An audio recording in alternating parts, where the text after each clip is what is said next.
Okay, now I'm talking about the nose.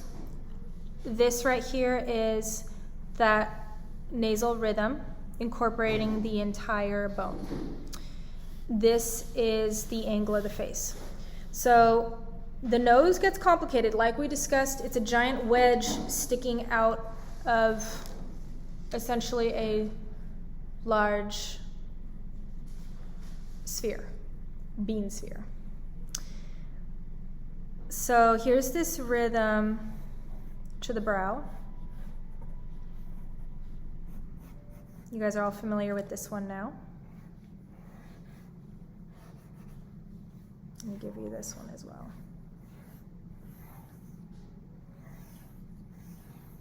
Okay.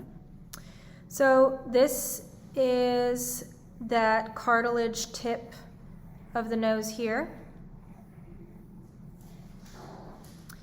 And then let's take a look at how to determine the bottom plane of that nose.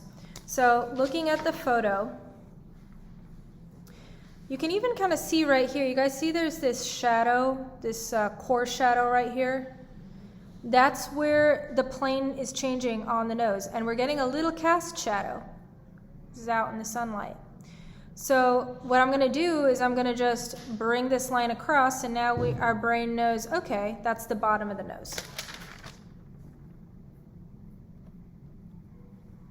Typically it's that edge of the nostril, so it's kind of easy to find. There's the nostril. There's the side of the nostril.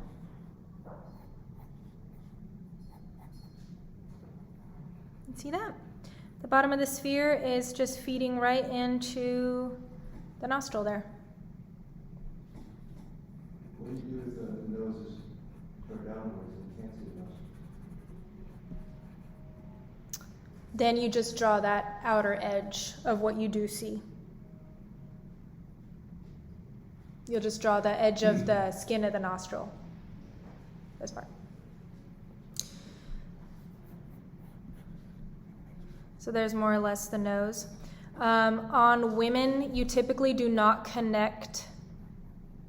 You don't connect this side, right? You'd maybe more so connect this side, just to keep things a little softer, because it creates kind of a harsh line. I'll also talk about the eyes here. There's the eyeball. Her eyes are actually sitting very high in her eye socket. You see how close they are to the brow? Her eyes, people's eyes sit differently inside of the eye socket. If you see people who have like slanting eyes down, typically it means the eyes are sitting lower in the head, but her eyes are really high up in her skull. So for here, this is great. Look, we're just gonna trace along. You guys can do this on your tracings. We're tracing along that eyelid.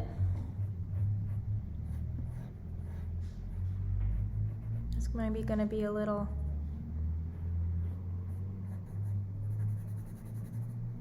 crease there.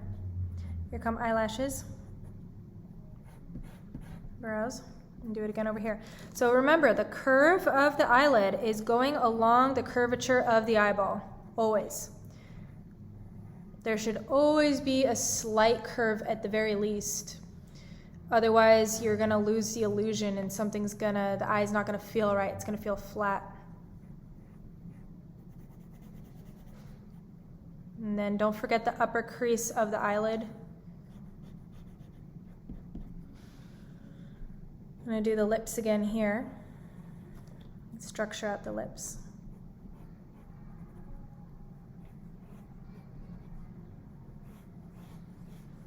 She's really smiling, so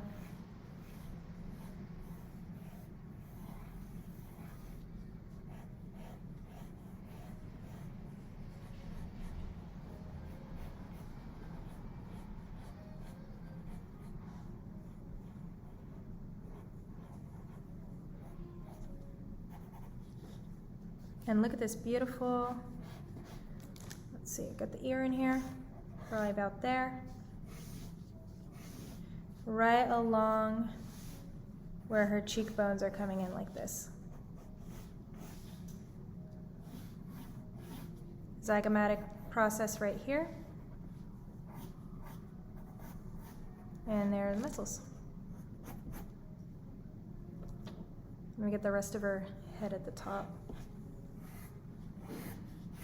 There's her hairline.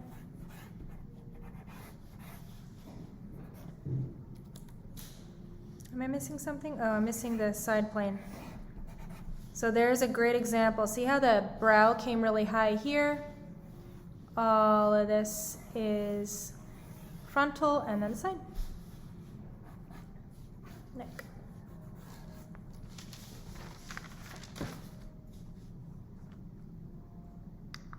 Okay. You guys ready to draw? Ready to draw, draw, draw, draw, draw? Should we try it? Okay. We got 1 more hour. Do you guys want like a little 5-minute break? Because I know this is all really intense. Okay, let's take a little 5-minute break, kind of decompress a little bit. If you want, you can try this out now. When we get back from break, I'll do a demo up here where I'm going to draw something raw without tracing. And then you guys will give it a try.